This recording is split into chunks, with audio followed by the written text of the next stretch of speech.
The streets of the American capital were overnight in the hands of hardline supporters of President Trump, Donald Trump! with occasional fights breaking out as they confronted Black Lives Matter activists. The police tried at times to intervene, but largely left the protesters alone. It followed the rally that brought together militiamen, white supremacists, and other Trump supporters. America first! America first! As we watched them gather on street corners, it was a crowd with a common grievance and a shared belief. Stop the steal!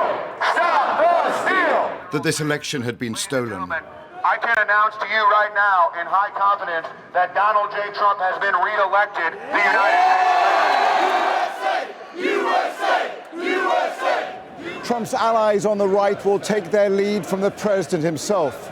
As long as he denounces this election as based on fraud, then so will they, which is why it will remain a toxic brew all the way until the inauguration. Yesterday, Donald Trump had briefly appeared before his supporters from the safety of the presidential limousine, cheering them on, and via Twitter continuing to rail against the election outcome.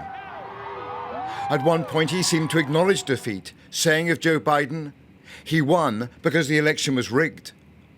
But then he corrected himself, saying, rigged election, we will win, before adding, he only won in the eyes of the fake news media. I concede nothing. Drain the swamp! Drain the swamp! And so America's political crisis rolls on. An incumbent president and his supporters refusing to admit defeat nearly 2 weeks after the election. And with 66 days left until there is a constitutionally mandated transfer of power. Robert Moore, ITV News, Washington.